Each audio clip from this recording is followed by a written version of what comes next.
Before we get into Mr. Reich's nonsense here, I just want to point something out. There are a couple of things that the left absolutely has to do in order to sell you on some of their ideas. One of them is to convince you that rich people don't deserve their money. That's a subjective idea. Whether or not a person deserves money or doesn't deserve money, it's completely subjective. But they have to convince you that that money's not deserved, because you're not going to vote to take money away from somebody who actually deserves that money.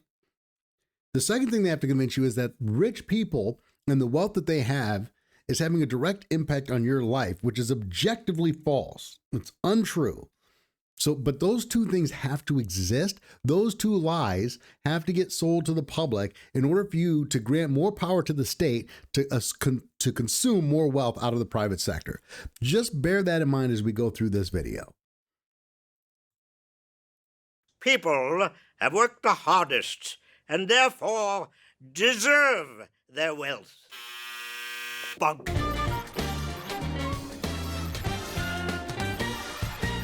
Income and wealth increasingly depend on who has the power to set the rules of the game. CEOs of Large corporations don't have the power to set the rules of the game. The government has the power to set the rules of the game. That's it. So bear in mind as we go through this thing, his whole bit is trying to convince you to give government more power.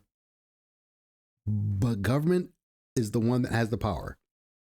Corporations and Wall Street's top traders effectively set their own pay, and their pay has gone into the stratosphere. First, that's not true. Typically, compensation for a CEO or high-level executives is actually set by the board of directors. And if it's a publicly traded company, even stockholders have some level of say into who's going to get into the board of directors and have some voting power in how the company's organized. So that what he's saying right now, CEOs just set their salaries, that in and of itself is untrue. They've linked their pay to the stock market. Linking your pay to the stock market is a choice typically. Usually here's the compensation we'll give you, but we can reduce the guaranteed compensation and we could tie some of your compensation to performance. CEOs, high-level executives who say, I will take a portion of my salary, I will take a lower fixed salary, and I will gamble on myself to have good performance and tie that to stock options and things of that nature. That ability to, that level of self-confidence and that ability to take risk is part of the reason they're rich in the first place. It's also part of the reason that they're in the position that they're in. So these things that he's painting as negatives are actually reflective of positive attributes, things that help people get ahead in life. So just something to keep in mind there. Stock options, used corporate stock buybacks to increase stock prices, and timed the sale of their options to those increases. Some get inside information about corporate profits and losses before the rest of them. Now, what he's talking about here is actually illegal. You're not allowed to do insider trading. We prosecute insider trading in this country.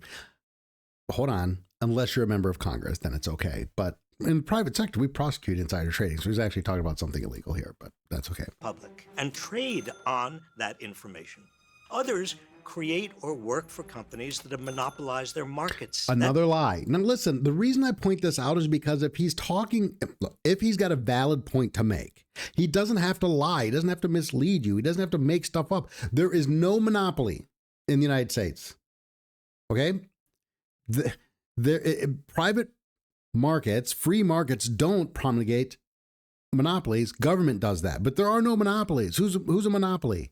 They control 60% of the market. That's not a monopoly. Mono means one. Show me the big industry where there's only one corporation functioning. That's a monopoly. Doesn't exist. It's a lie.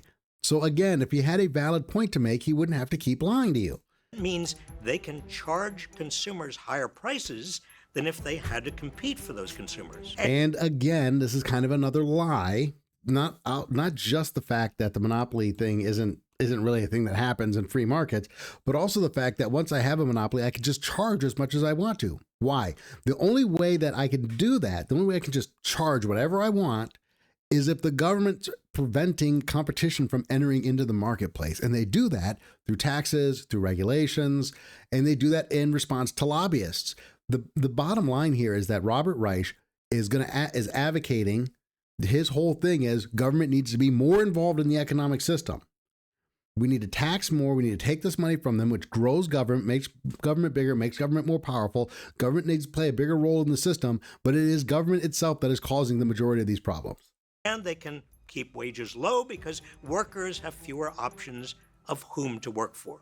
Others use their political influence to get changes in laws, regulations, and taxes that benefit themselves and their corporations while harming those who don't have this kind of influence. That is correct. The government, in response to lobbying money, tilts the field in favor of the people who give them money. That is a government issue, and you can't solve that problem. Every single voter talks all the time about, I want money out of politics. I want money out of politics. All you have to do is elect politicians who don't take the money, but you'll never do that. And in the age of social media, it wouldn't actually be that hard to run a free campaign. Here I am. Here's what I believe, and I'm not going to take a single dollar of money from anyone. But people like Robert Reich and the corporate-owned media will constantly tell you that you should ignore small candidates, third-party candidates. These people can't afford ads. You have to vote for one of these two corporate-owned parties, right? And all that power stays centralized in these two political parties. All that power stays centralized in Washington, D.C., who continue to work and tilt the field in the favor of the people who are helping them get elected. Others were just lucky enough to be born into or marry into wealth. These days, we're going to do another big lie here. Most important predictor of someone's future income and wealth in the United States is the income and wealth of their parent.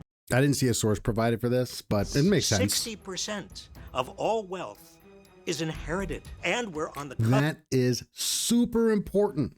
60% of all wealth, 60% of aggregate wealth is passed down.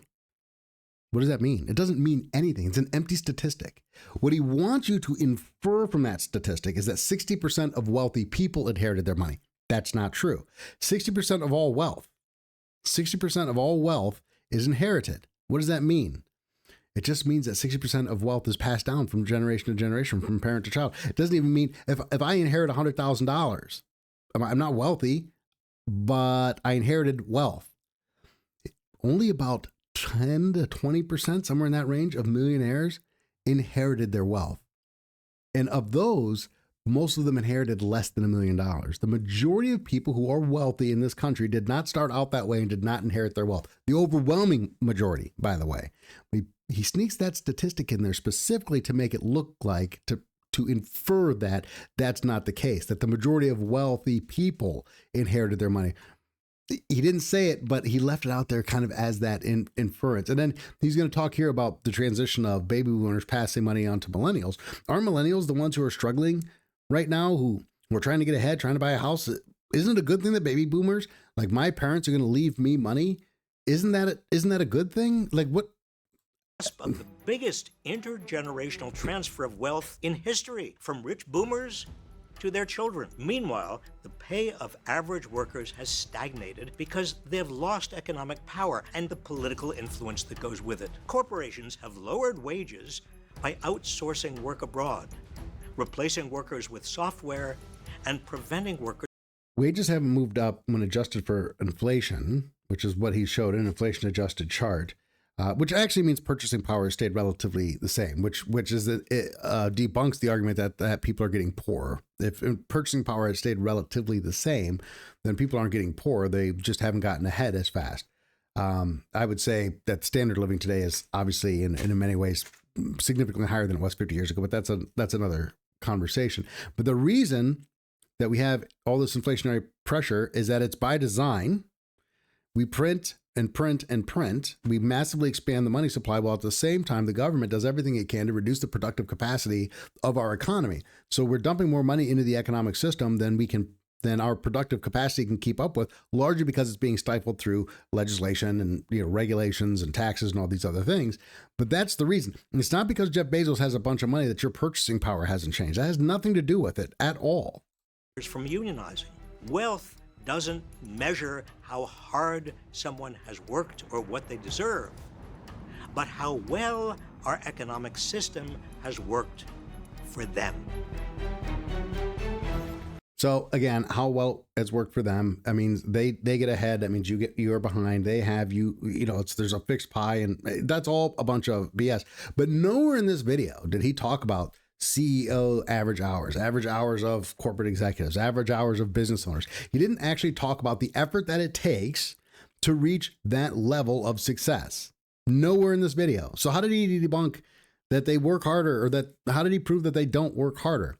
Everything he said in here is subjective at best and disingenuous and flat out lies otherwise.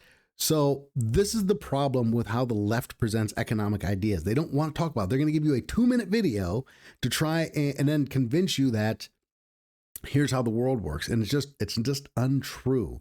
And you have to come out and you have to speak against this stuff, but you at least have to look into it so that you have a better understanding. You can't be misled by people like Robert Reich. Anyway, this is economic myth number 3. This is my 4th video on this series that he did.